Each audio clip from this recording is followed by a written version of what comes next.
Here is your Radio Theater Channel weekly podcast for download.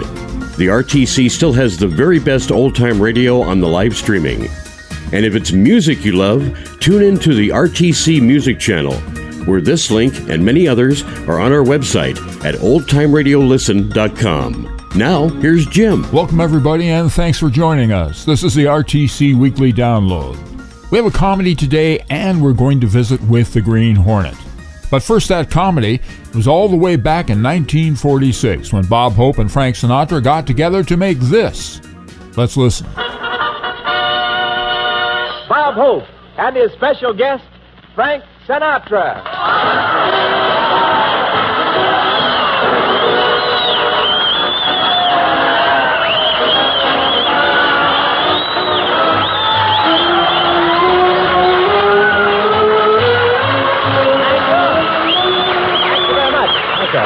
Thank you. How do you do, ladies and gentlemen? This is Bob, so they hit the moon with radar Hope. You can see for me. I went down to Palm Springs last week, and they really have a housing shortage down there. In fact, I saw one ad in the paper that read for rent, $50 a month, a size 38 shadow. Palm Springs is really wonderful, isn't it? In 1 week, you get healthy enough to go back to work and poor enough to have to. And it's so ritzy, the snakes in that part of the desert don't have rattles, and back they have built-in recorders that play nothing but Castellanos. What prices the hotels get? I stepped up to the clerk and asked him if he could give me a suite for $5, and he handed me a Hershey bar.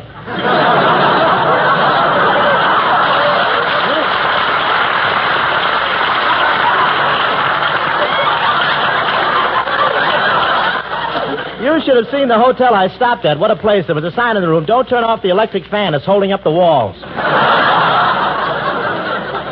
What a broken down room. The only time it had a ceiling was when a low cloud went by. But I finally got a beautiful room with a very high ceiling, except when the elevator came down. And it's so hot down in Palm Springs. One lens fell out of my smoke glasses and my right eye got burned black. For a week, I walked around looking like an overgrown panda. Panda, you know, he has one white eye and one white eye. And my lens fell, you know, and the last time I'll buy a gag from the Griffith Park Zoo, I want to tell you that. While I was in Palm Springs, those jet planes passed over on their way to New York. And I don't know if they were traveling fast enough to create a vacuum, but 10 acres of tumbleweed followed them as far as Iowa. I'm not saying they went fast, but the pilot's got the hiccups. He hicked in Salt Lake City and cupped over Chicago. When they landed, my sponsor sent me a wire reading. This shows you what hot air will do if you direct it right.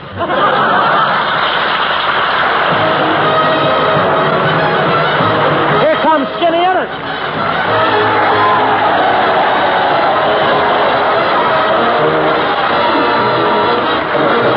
If you are planning a trip, come down to Tampico way.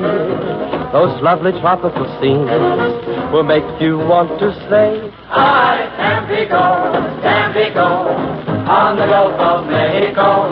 Tampico, Tampico, that's the place to go. You lose your troubles and cares when you fiesta each day, and soon you're happy to live the Pan American way. Hi, Tampico, Tampico, on the Gulf of Mexico. Tampico, Tampico, that's the place to go. There are no strangers down there.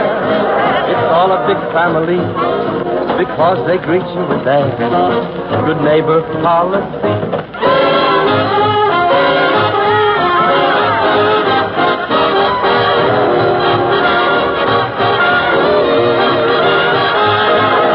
Senoritas down there are sentimental and shy, and once they whisper hello, you'll never say goodbye. Hi, Tampico, Tampico, on the Gulf of Mexico. Tampico, Tampico, that's the place to go.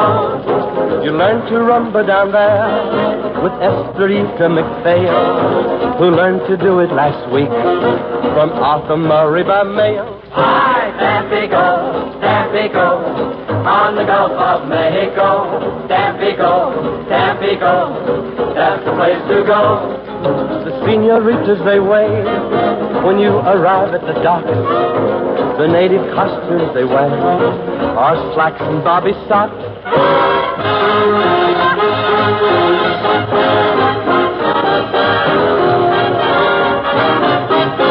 That's the place to go in Tampico, in Mexico.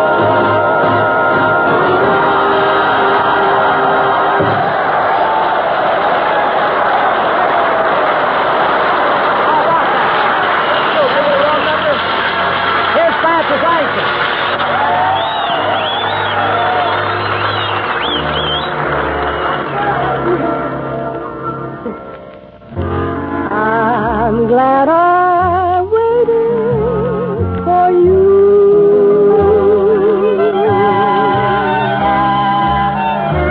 But then, what else could I do? Yes, there were one or two that I used to date with, but they always knew I used them to wait with. I'm glad I waited for you.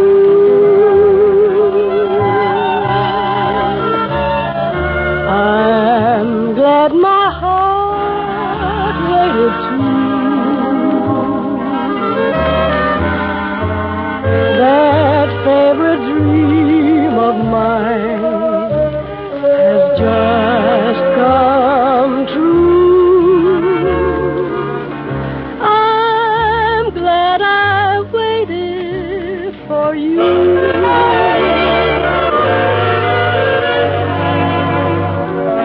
I'm glad I waited for you. I'm glad my heart waited too.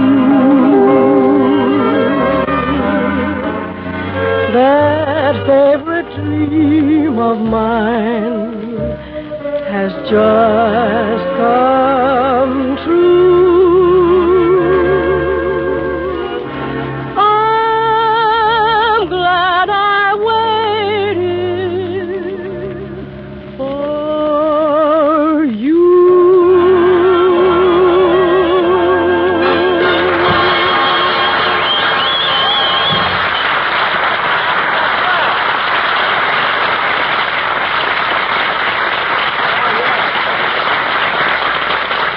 I'm glad I waited for you. Now, ladies and gentlemen, I want you to meet a fine young singer who recently returned from a trip back east. If you had good eyesight, you saw him in Anchors Away. The original Thin Man, one of the greatest guys who almost lived, Andy Russell's grandfather, Frank Sinatra. Right?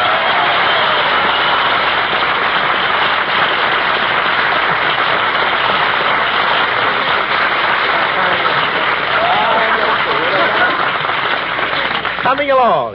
Thanks, ladies and gentlemen. Thank you, Bob. Well, I'm glad to see you, Frank. You're looking as strong and handsome as ever. Thank you, Robin, and you're looking as intelligent and as sophisticated as ever. Boy, is television going to louse up this program.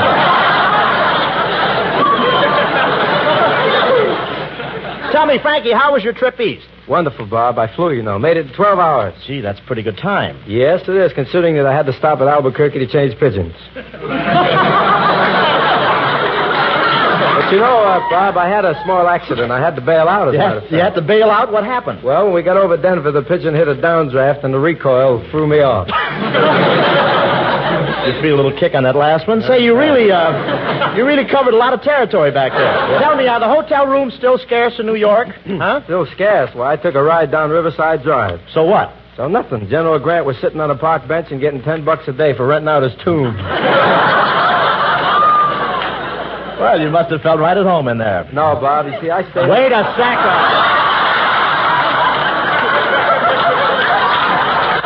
Oh, Frank, read the cues. Wait for laugh right there.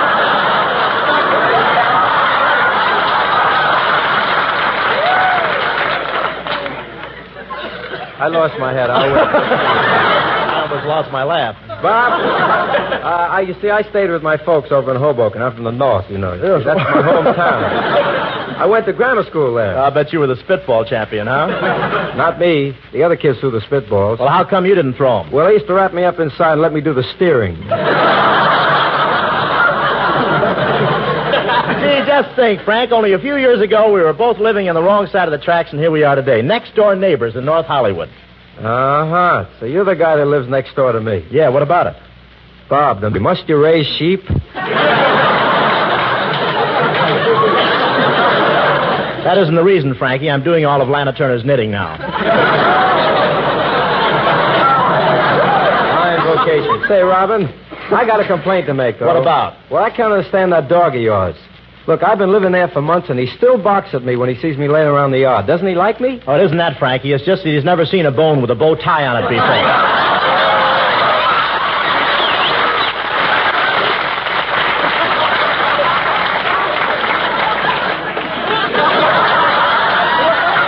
You may hear from my lawyer, boy. Frank, that's a nice-looking house you live in, and that's a nice driveway you have there, too. Yeah, it costs quite a bit, but it's worth it. Yeah, that was a good idea, surfacing it with crushed Crosby records. By the way, Frank, have you seen old Butterbeam lately? Yeah, I've seen Mount Baldy. I ran across Bing in New York. Really? What else is doing in the Bowery? But, Frank, it's a good thing you're back in Hollywood now. You know, while you're away, a certain actor has been taking over some of your bobby sock business and has been squealing for him. Really? What's the name of this hijacker? Oh, you've heard the name, Van Johnson? Van. What is that, a movie actor or a trucking company? Are you kidding? That's a charm school with freckles. Oh, sure, I heard about him, Bob. Say, tell me, what's the secret of Van's charm, anyway? Well, let's ask Frances. Frances, come here. She's got all the inside. Yeah, the outside ain't bad either. Say, Frances, will you step in here? I want you to settle a question between me and Frankie. Gee, is it really Frank Sinatra? In the flesh. Stop bragging. Why, Frank, I didn't know you were coming down here tonight. Neither did I, Francis. Been windy, hasn't it?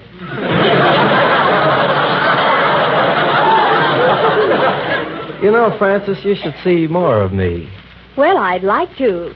Where'd you leave it?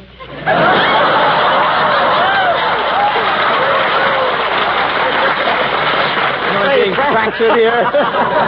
Nice work, kid. Oh, you're delicious. Francis, Frank has something to ask you. Yeah, France, I want a kind of quick reaction. To be blunt, who do the girls like better, me or Van Johnson or me? Well, it's hard to say. The girls really go wild over Van's golden hair. What do you mean, golden hair? All he got was an egg shampoo, and they forgot to comb out the yolk. Oh, you two are just jealous because you don't have a cute cowlick like Van. I had a cow lick like that once. Well, why doesn't your hair stand up on end? That is where the cow licked me.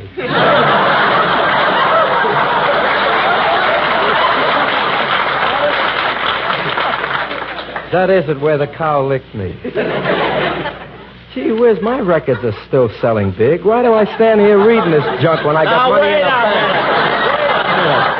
What do you mean, junk? I use nothing but sophisticated material. No coward leftovers. Yeah, I'm not kidding.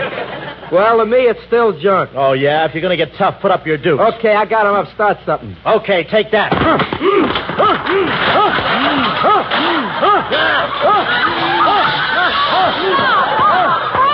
Stop it! Stop!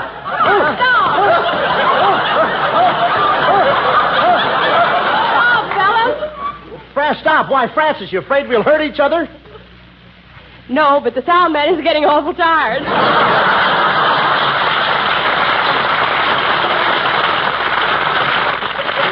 Did you leave a call? Come on, take it, Skitty. Come here, Francis.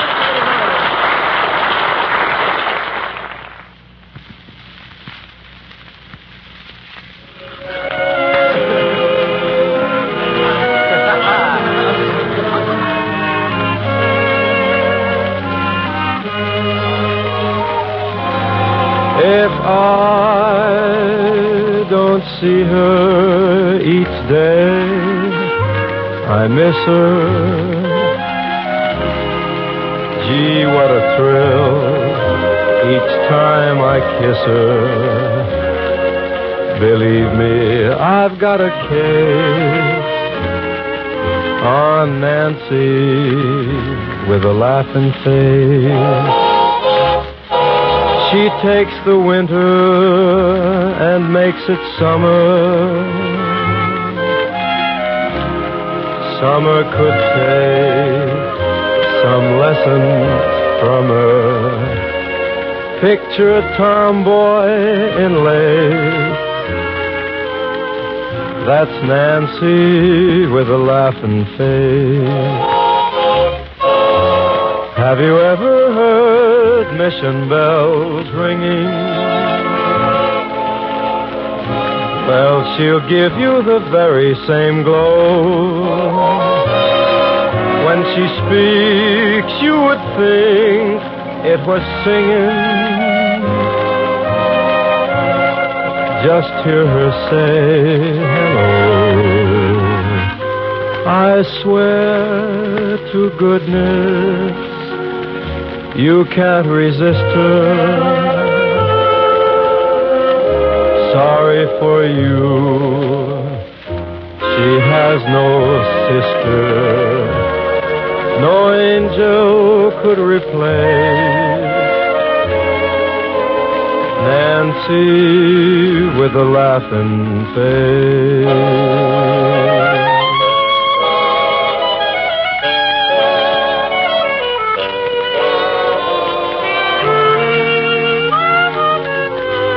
Keep Betty Grable, Lamour, and Turner.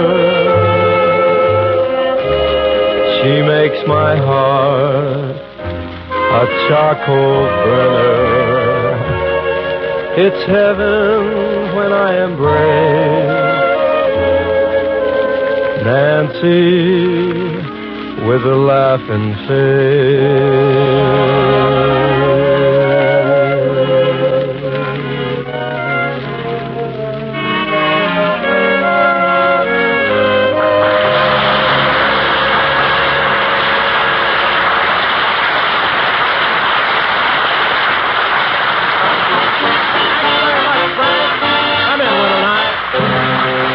That's fine, Frank. Sit down and rest. We get some oxygen. Here comes Frank Sinatra.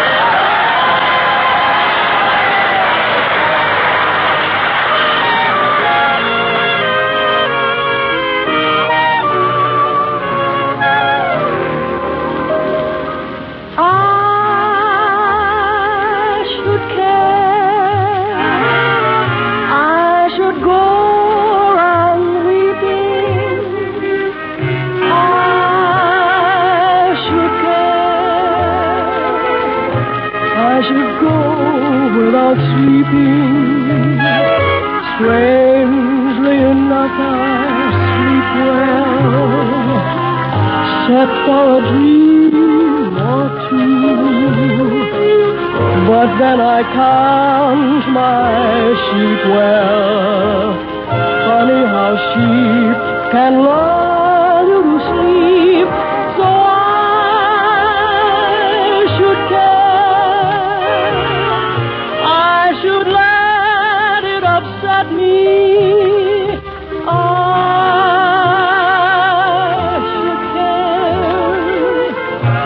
But it just doesn't get me.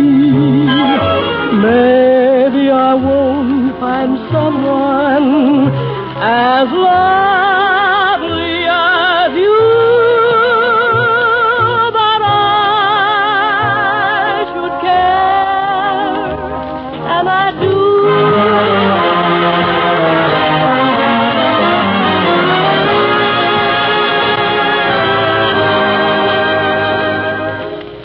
I should let it upset me. I should care, but it just doesn't get me. Maybe I won't find someone as lovely as you. But I should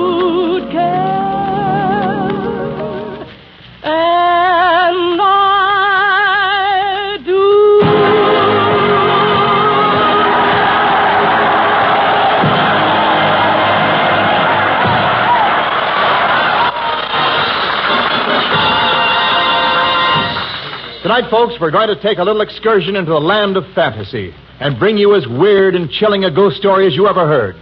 We're going to do the life of Frank Sinatra. If you will, Mr. Ennis.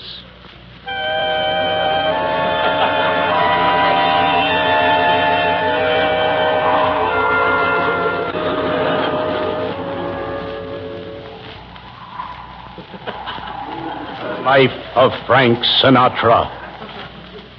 We take you back to the fateful night of June 8th, 1919. A fateful night indeed. Because on that night, nothing happened. Nothing happened, and they named it Frank Sinatra. As the stork swooped low over the Sinatra home with his precious little bundle, he said, I better leave this and get away fast. They may have their heart set on a baby. So, little Frankie is born. And when Papa Sinatra comes home from work, he peeks at the thin figure and says happily, Ah, I see we're having spaghetti tonight.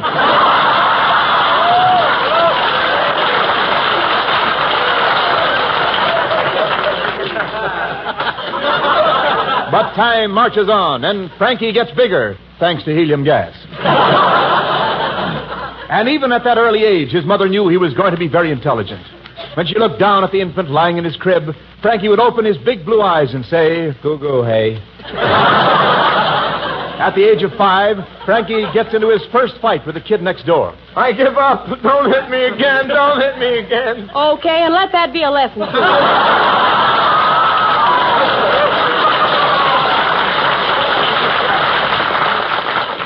In school, Frank meets a young Southern boy, Edgar Ennis.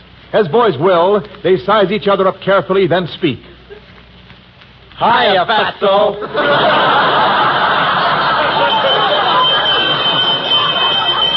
All right, children, we'll start the day's lesson. Say, teacher, ain't you going to call the roll? No, I got a quicker way. Will all those pupils who are absent please raise their hands? See, every day, perfect attendance. The teacher's a moron. No wonder I'm an idiot. Robert, hope you're a bad boy, and you're a bad influence on the rest of the children here in the 5th grade. How's that, teacher? Well, this is the second morning this week you come to class without a shave. And another thing, Robert, take off that pointed dunce cap. What dunce cap? Hey, Teach, that's his head hay. You fat as mustache. Hey, your mother's stuffed eggplant. Hey, your sister's tricycle. Wait. Yeah, and Francie Langford, you can stay after school today. But, teacher, why should I stay after school? I know all the answers. Yeah, I know. Now stop arguing with me. You children are impossible. I've sent for the principal. Oh, what's this, Frankie? This ought to be fun. I rigged up a bucket of water over the door, and when the principal opens the door, it'll tip the bucket. Shh. Here he comes now. Silly bee started for the classroom and walked right into the swimming pool. All right, children. Let's all line up and have our little ears inspected now. All right, Frankie, step up here. Well, that ear's clean, and now for the other one. Frankie! What's the matter, Princey? Is it dirty? Oh, but where did you find a place to buy gum? Who bought gum? That's the same piece I had there last week. Hey, huh? I just wanted to see if you left anything out. Hey, Fritz, I've got clean ears. Look behind him and see. Okay. You have 2 clean ears. Now let me look behind the other 2. Say, Principal, I got a question in arithmetic. Is the quadratic complex made up of coordinates to satisfy a homogeneous algebraic equation of degree 2? Huh? I said, is the quadratic complex made up of coordinates to satisfy a homogeneous This punk is trying to quit my racket.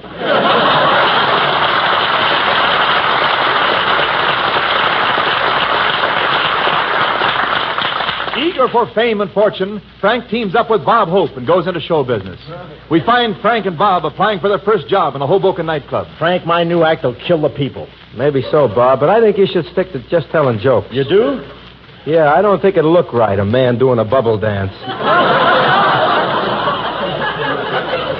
Oh, it's okay. I move fast. I won't catch cold. Well, here's the place, Frank. Kelowna's Mickey Finn Inn.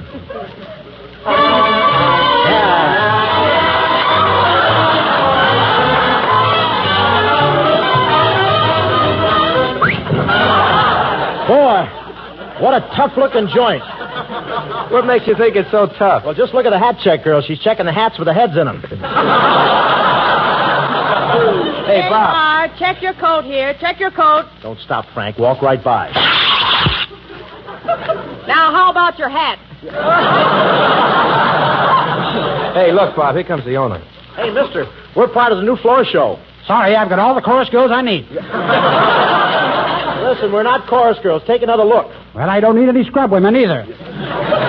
Kelowna. Are you the boss here? That's right, Hope J. Billingsley, Kelowna. No liquor sold after hours, no gambling on the premises. Laws of the community observed to the letter. Also relatives Shanghai to China, cheap. Hey, look, Frank, there's a dead horse sitting at the bar. Dead horse sitting at the bar? Yeah. That's funny. He paid for a table. Say, Kelowna. 1 minute, Hope, while I throw out this rowdy customer. All right, Bub. Come on. Out you go.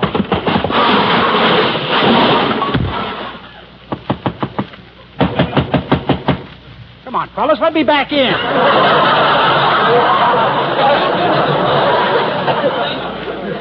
Say, Kelowna, do we get jobs in your floor show? Well, tell me, Hope, what kind of an act do you do? Oh, I got a great act. I kill him. I come out on the stage and I say, how do you do, folks? I call my dog Postman because he's expecting a litter. You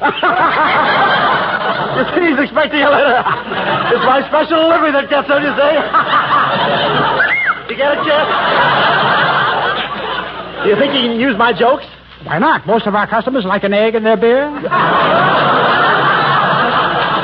And now, Sinatra, let's hear what you can do. Okay. It might as well be spring. It might as well be spring. It might as well be spring. Well, don't stand there. Let's plant them.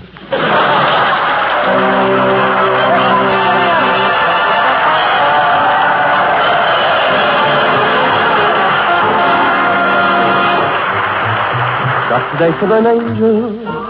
Got to meet her at 7. Got a date with an angel. I'm on my way to heaven. She's so lovely beside me. And whatever betide me. Got an angel to guide me. So I'm on my way to heaven. Gonna let the bells ring out. And the choir will sing out. When the pearly gates ring out, all she'll beckon to me. I've been waiting a lifetime for this evening at 7. Got a date with an angel. I'm on my way to heaven.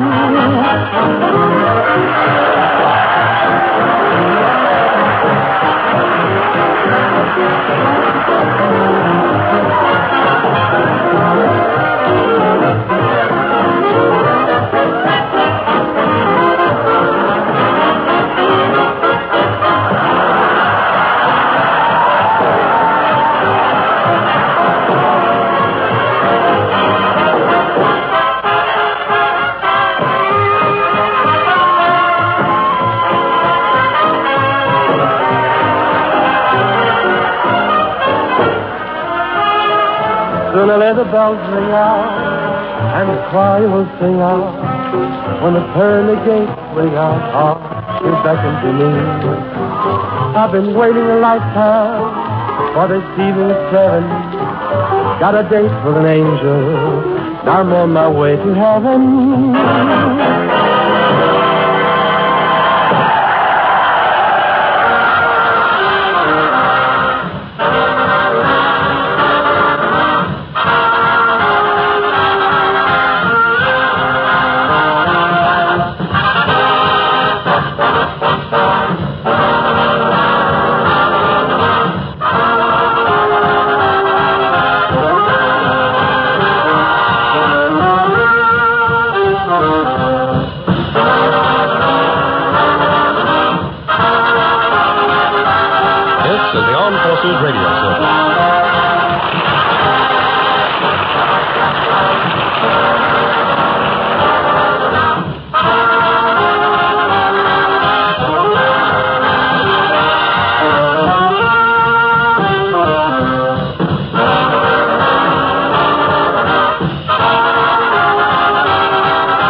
And here's one more item from Bob Hope. Here with a medley of her famous song hits, your Brazilian bombshell, Carmen Miranda.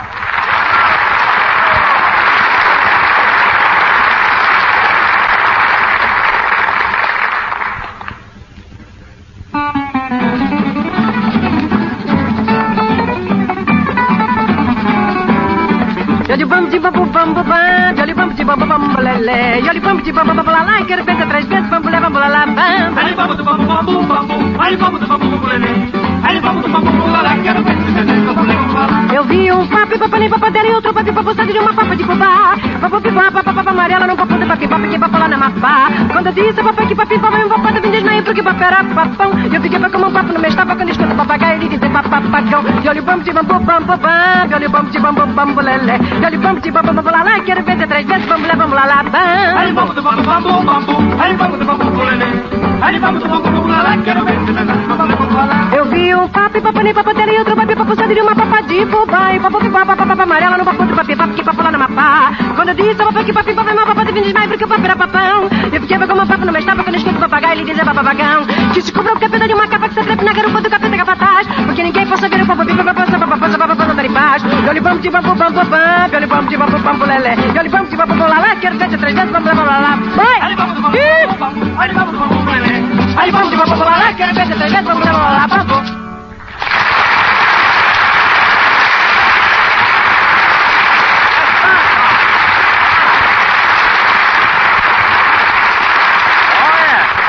And there you go, a melody of songs from Carmen Miranda. And songs is the subject of our next program, as the Green Hornet tackles the Songs Racket from 1948. The Green Hornet.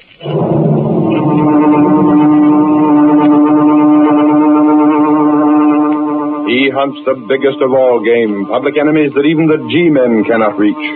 The Green Hornet.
Adventure, words, and music.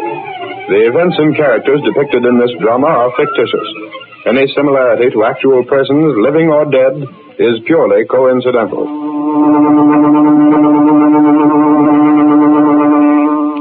Let successful radio, talking, and recording artists show you the glamorous road to fame and fortune. Write the words and music for a song hit. Let the 3 J's, Joe, Jack, and Jim, do the rest. We publish and distribute. We guarantee to put your song in the hands of leading movie producers, orchestras, and radio stations. Get out of the rut. Write a song. How's that sound for an ad? Joe, you ought to quit music publishing and go in for ad writing. That'll get them. Sounds good, Joe. But you ought to have something about send for our free booklet and full details. Oh, I got that here, right down at the bottom. Now, the idea is that we'll run this in all the cheap magazines with a blank to be sent in.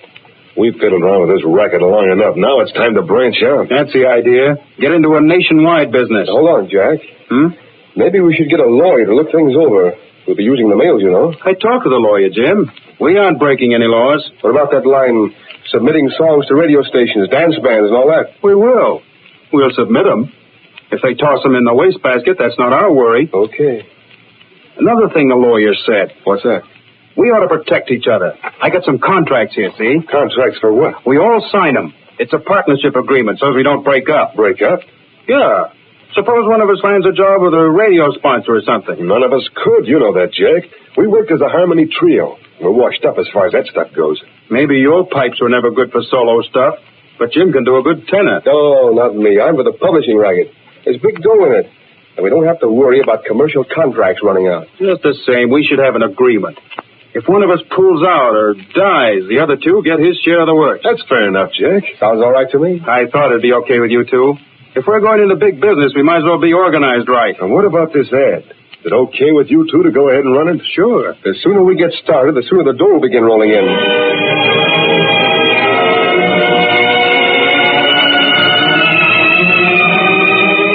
The advertising for the 3 J's was widely circulated throughout the country. And a few weeks later, cash came pouring into the publisher's office with every mail delivery. Hundreds of hopeful young people awaited the verdict of the racketeer trio, just as Waldo Fielding did. Any mail for me today, Mother? Yes, Waldo. There's a letter from that song publisher. Where is it? Gee, I can hardly wait to hear what they say about my poem. Wouldn't it be swell if they put music to it and publish? There's the letter, Waldo. Gosh, if I could just get the start. Well, look at what some people make out of songs. I heard that sometimes a guy makes as much as... Ma! What is it, Waldo? They'll accept my poem. They will? Yeah, they like it. They'll have one of their best men write the tune, and then they'll publish it and see that it goes to all the radio stations and the movie studios and the dance bands. Oh, boy, I knew I could do it. But, Waldo, won't they expect a lot of money for doing all that? No. They say here that they'll take the chance on royalties. If I don't make anything, they won't make anything either. All I have to do is pay for the copyright and the printing cost and mailing. But how much is that? Well, I suppose it'll seem like a lot to you, Mom. It's about $50. $50? But that's not much, really. Why, I'll bet a lawyer would charge almost that much just to get the copyright for me. And it might bring me in as much as $500,000. But, Waldo, $50, we haven't got that. Well, I'll get it. I'll sell my camera, and I can get something for my banjo. The chances are that Steve will pay a little for my shotgun. I'll get the money. Don't you worry about it, Ma. You just wait. I'll be rich one of these days. I'm going to start on another song poem right away.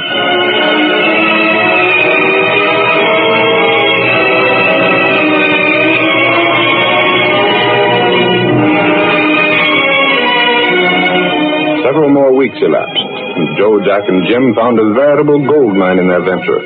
They expanded in their advertising, moved into larger offices, and then one day...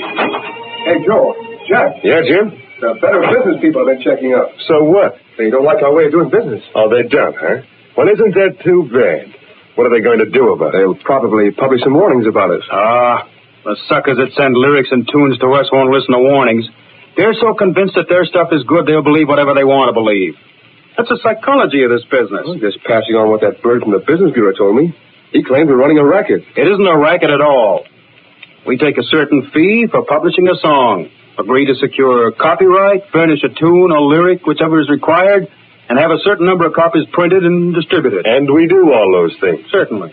We fulfill our part of the contract to the letter.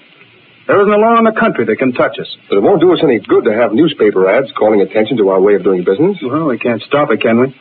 Well, I thought if it was agreeable to you two, I'd make a few promises and stall things off for a while. We're really just getting a foothold. An ad in the paper in one city isn't going to hurt us much. Our business is nationwide. Let them advertise. Can't hurt us. Okay, Jack, it's up to you. And Joe? I agree with Jack. Now, what about the tunes for this batch of stuff that came in today? You got it all sorted according to meter, haven't you? Yeah. Okay, then let's have it. I'll rap out a few little jingles and give them some music. Seems to me it's kind of risky using the same tune for half a dozen different songs. Nah, the stuff never amounts to anything. Nobody will ever hear it. What's the difference? I can't think of 150 new tunes every day. You keep the stuff pretty well scattered, though, don't you, Jim? Sure. For example, I'll use that tune, Moonlight Love, on the poem of a guy in New York, one in St. Louis, maybe one in Omaha, one on the West Coast. That saved me writing 4 different tunes, see? It'd be kind of tough if the fellas ever got together and found they had the same tune. Fat chance of that. Well, what would happen if one of the songs became a hit? A hit? That's a good one, Joe. How can any of this stuff ever be a hit? We'll see to it that it isn't. I wanted to speak to you. We're in conference. What do you want here? My name is Fielding. Waldo Fielding. I sent you a song a few weeks ago. Remember the name? Sorry, Feeling. We're in conference now. We can't be disturbed. I've been trying for 4 days to see you. I spent all my money. What do you want to see us about, kid? My song. Did you get your copies of it? Yes, sir, but I wondered if there hadn't been some sales made. Where are you from? Simmons Corners. Well, what are you doing here in the big city? Well, I thought my song would be selling, so I came here. I thought I might be able to do better if I was working closer with you. You see the girl in the outer office and ask her to check up on the sales of your song. But I doubt if it's had any sales yet. You know, it takes time to put the new things over. Well, I thought I might make a personal appearance with an orchestra or something. Well, we'll send for you when we want you for that, kid. I did speak to the girl. What'd she tell you? She said that there hadn't been any sales yet. Well, that's the answer then. Why don't you go back to Simmons Corners or wherever your home is and stay there till we send for you? Well, look, there must be some sales. If you sent that song out to all the people you claim you did, I haven't eaten in 2 days. I gotta have some money. Well, what do you want us to do? Dish it out of our pockets? We're running a publishing house, not a traveler's aid. Yes, sir. We sent you 50 copies of the song. Why don't you go out in the street corner and try to peddle them or something? That's one way to drum up business. Yes, sir. You want to buy a song? Say, mister, do you want to buy a copy of my song? Not today. Buy a copy of my song, lady? Get out of my way, please. Look, mister, do you want to take a copy of the newest song hit home? Hey, you. What are you doing there blocking the traffic? Oh, officer, I didn't mean anything. What's this you're trying to peddle? Music? Yes, sir. I'm trying to sell a song. Maybe you'd better find out something about the laws of this town. You can't stand on street corners interfering with pedestrians, peddling music. Got a license? License? No, sir, I haven't. You'd better come down to the station house with me, I guess. No, please, I didn't know. Come on, kid. You can't get away with this sort of thing. Hey, suffering catfish, the kid's passed out. What have you got there, Doyle? Lowry, why is it that you're every place I am? I learned when I first started in as reporter for the Sentinel, Doyle, that if I keep close enough to you, I see things happen. Yeah, what's the matter with the kid? You crown him with your nightstick? No. I just started to take him in for peddling music on the street, and he passed out cold on me. The kid looks half starved. He does at that. How long is it since he's eaten? I don't know. Here, Lowry, stay with him till I call the wagon. Yeah, maybe I'll get a story here. This looks like human interest stuff.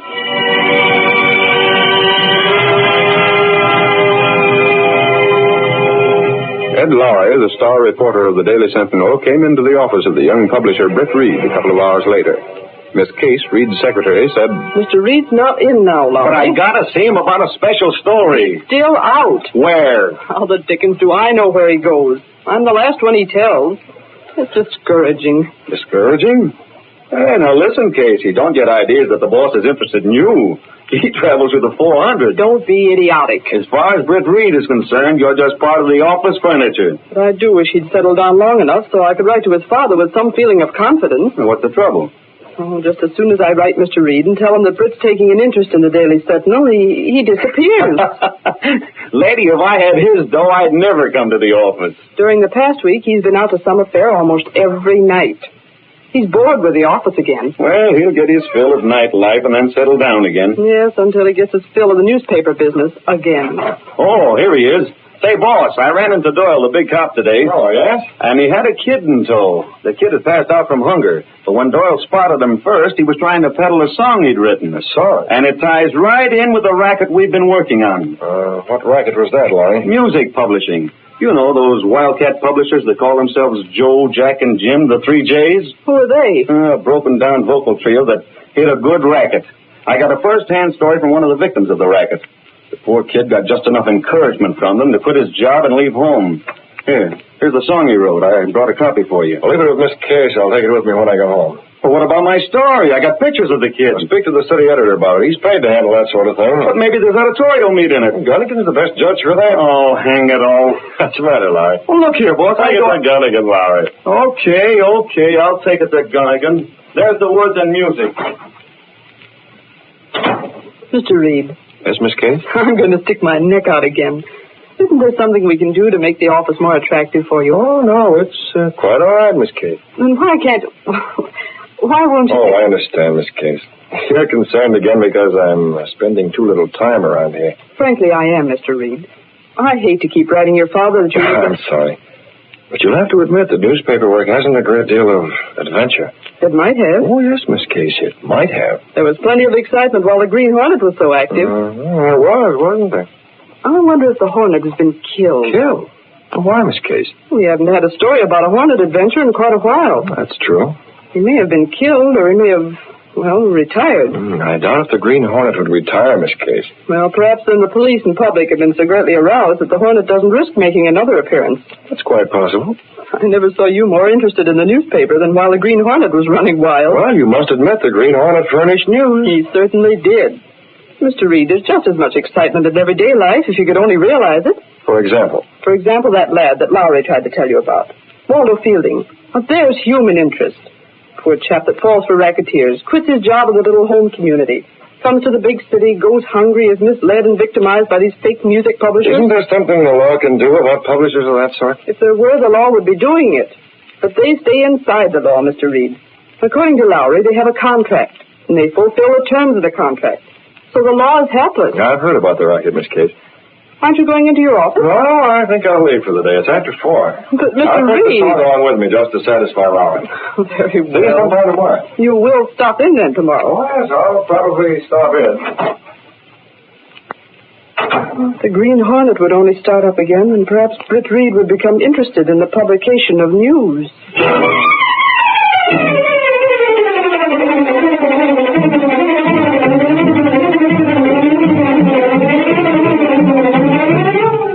The curtain falls on the first act of our Green Hornet adventure. Before the next exciting scenes, please permit us to pause for just a few moments.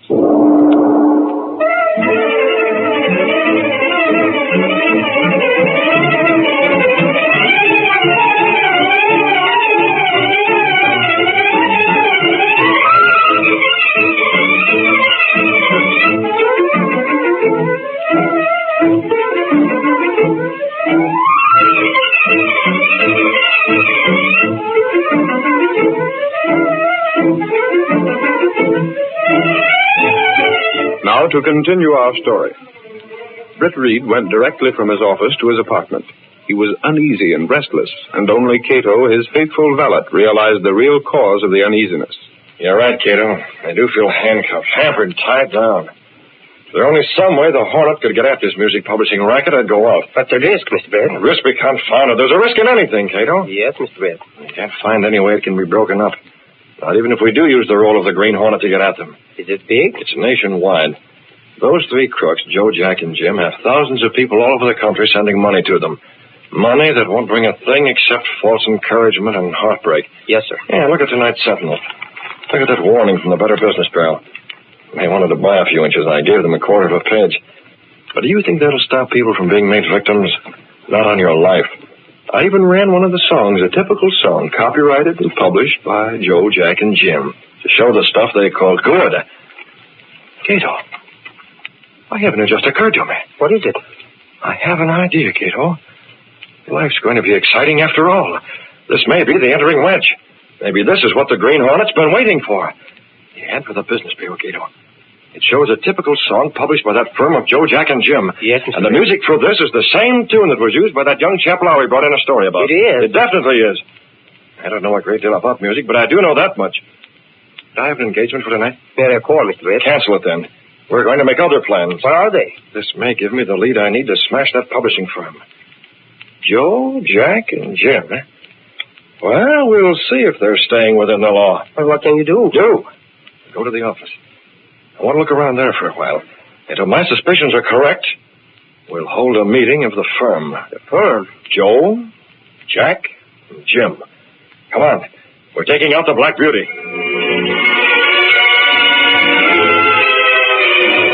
Britt Reed went through a secret panel in the rear of his clothes press, and then by means of a passage between the walls of the apartment building, he reached a small door that opened into the loft of an old, supposedly abandoned livery stable.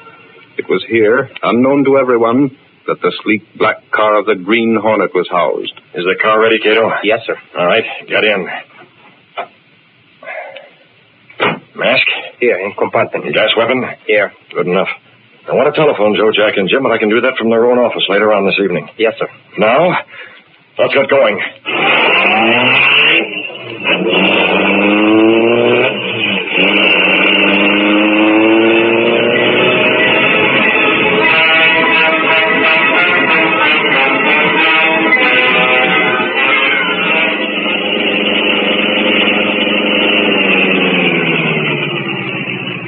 There's the night watchman, Cato. Standing at the entrance to the building. Yes, sir. You take the car onto the rear. I'll handle him. What are you going to do? I'll have to knock him out and get him out of the way. Can't take chances on him. Take the car now. You know where to meet me? I know.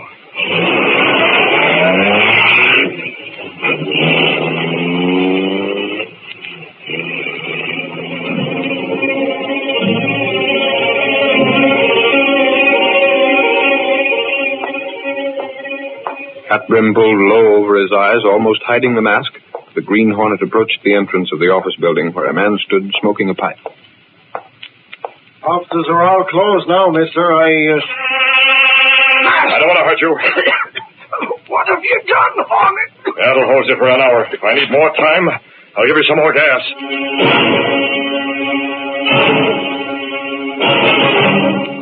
Dragging the unconscious form of the watchman inside the building, the Green Hornet left him in a corner, then ran the elevator to the 10th floor. Half an hour later, the three Jays had a phone call at their apartment.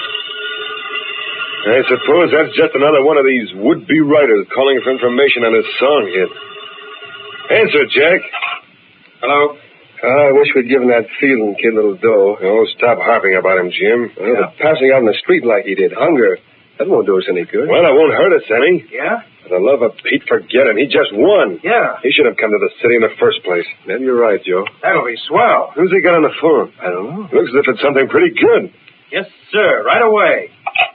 Hey, fellas, we're set to really go places. Who was that? A publisher. Publisher? Magazine publisher. One of those cheap picture mags. He's in town for the evening and wants to talk to us about running a picture story of our business. Yeah? Hey, that would be swell publicity. Wouldn't it, though? That'll offset what the Sentinel ad has done. Won't offset it. It's a national magazine. When do you see him? Right away. He asked if I couldn't meet him in our office tonight. Tonight? Yeah, and let him see what sort of picture story could be run. Good, we'll go with you. Yeah, come on, let's start. This is the break of a lifetime.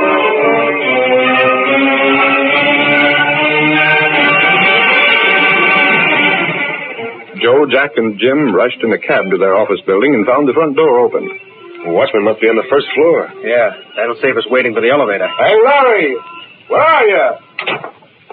He isn't on the first floor. The elevator just coming down now. Shouldn't leave the front door open like that. Don't worry about it. Well, Larry, you're covered. What in place? Master Green Hornet. One of you can run this elevator. Get in there or I'll fold you up where the night watchman is. You killed him, murder. Get aboard. Don't shoot, don't shoot. Well, what are you after? Up to your office. Get going now. You're 10th floor, you know. Stop waving that gun around. I'll stop by letting you have it at the first sign of any rough stuff. I'll shoot it. Oh, Jim. Let that warn you two. Oh, shot him in cold blood. Yeah. How do you like it? Leave him right where he is. You open that door and get to your office. What are you going to do? You'll find out. Step along there. There's a light there. I left it. You needn't think about the magazine publisher because I was the one who phoned you. I took the liberty of using your own telephone. I have keys. You won't need them. I've unlocked the door and everything else that needs unlocking. Now what? Sit down in there. What's all this stuff? Your so-called song hit. Yeah, I see. A couple of them have possibilities, haven't they, Jack? Why, sure they have. Suppose the Green Hornet were to steal one of them. Not just suppose there would be a lot of publicity about the Green Hornet shooting two men, maybe more, to get possession of one specific song. What would happen to the sale of that song? Hey, that's right. It would become the hit of the week. Every band would use it, every radio station would be featuring it on a song and bring thousands and thousands of dollars in royalties. Maybe we can make a deal. Before I finish talking to you crooks, you won't want that sort of thing to happen. What? Why not? Look here, Your tower gonna be broke. You're gonna be smashed to a finish. Broke? Smashed? I've already addressed a few envelopes, and I'll see that the rest are addressed. There they are. Take a look at them. I don't understand. You will. Take a look at those 3 sheets of music I've laid out for you. What about it? Who wrote that music? We did. What of it? And who secured copyrights? We did. Every one of these songs can be made into a hit tune with the right promotion. I think I can say that it gets that promotion. If I've already explained how. Well, a hit is what... We can't afford a hit. Suppose, for example, this number becomes a hit. What do you suppose the authors of these other songs with the same music would do? They'd sue, wouldn't they? Yeah, they'd probably There were probably a dozen other poets who've been given the same melody for their song. They'd all start lawsuits. You two'd be dragged through every court in the country. Your whole racketeering business would be laid out in the open. Can you stand having a sensational song hit? I don't know. You know you can't. That's why I came here. It was a mistake. That's it. It was a mistake. Mistake? The printers made a mistake. They got the words and music. That's too thin. I could go through your files and show you plenty of the same sort of mistakes. Sit down at that desk. What do you want? Money, lots of money. There's your checkbook. I happen to notice your bank balance there. You can write a lot of checks. Checks? I said checks. For who? Make out the first to Harvey Dale, D-A-L-E. According to your records, he's paid in $150. That's the amount you send him. And who else? Start writing. I'll do it. Oh, no, we'll have Jack do it. He's the one whose signature makes those checks worth something. Go on now, start writing. Now, you see here. Right. How far are you going? As far as your bank balance will allow. There's $200 to go to Mrs. Hacknew, $100 to each of the people on this list, $75 to these people. And there's a list of those who'll get $50 each. I'll be broke. I can't afford all You can't that. afford not to pay up. You'll afford it a whole lot better than these people contributed to your success. And there's another thing, Jack. Robin Steve. Shut up! Instead, there was another thing. We may have to overdraw your bank account considerably. I can't. You better convert some of the bonds you hold to cover the checks you make out tonight. I can't. You might even have to trade in some life insurance. If you don't cover those checks, you'll mighty soon find yourself not only in court, but eventually in jail. What would a jury made of people who read all about your racket in the magazines and newspapers give you? Take your choice, Rat. Go broke and stay free, or go broke and go to jail. And make out checks until you get the writer's cramp. And see that those checks clear the bank.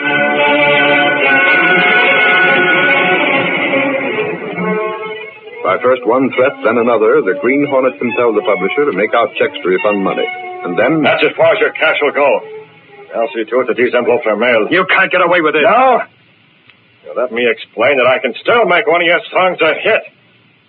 The song that Jim gave his life to keep from the Green Hornet. A song that has some hidden significance to the Green Hornet. One small bit of the song torn and found in the clenched fist of the latest victim of the Hornet's weapon. Well, Jim. I'm taking him with me. I know whether or not those checks clear the bank. If they don't, Jim will be found with this emblem plastered to his forehead. The mark of the Green Hornet.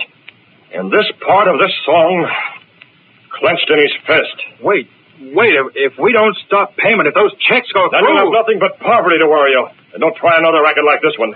The Green Hornet can make one of your songs a hit at any time. Only the next time, it might be one of you who furnishes the clenched fist.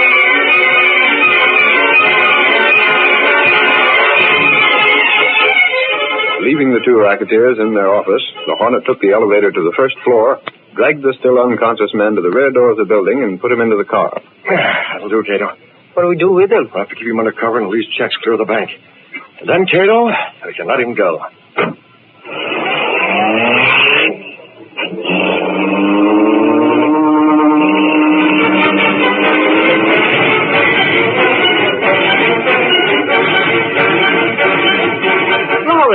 Lowry, have you heard the news? Which news? That Fielding kid got a refund from Joe, Jack, and Jim. That's news. Yes, and the mark of the Green Hornet was on the letter that went with it. Yeah, that's a page one story. The Hornet has stepped out again. I wish I had all the details. But that's not the biggest thing.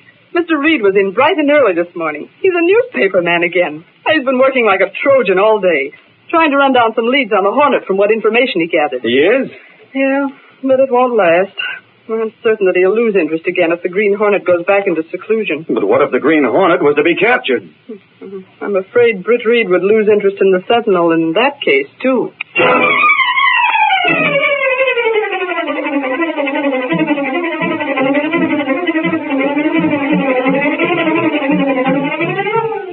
Professor! Green Hornet mails check! Exclusive Green Hornet story! Green Hornet still alive! Let's go back to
You have been listening to the Radio Theater Channel Weekly Download. Check out our continuous stream at www.otrlisten.com. And join us next week for another Radio Theater Channel Weekly Download.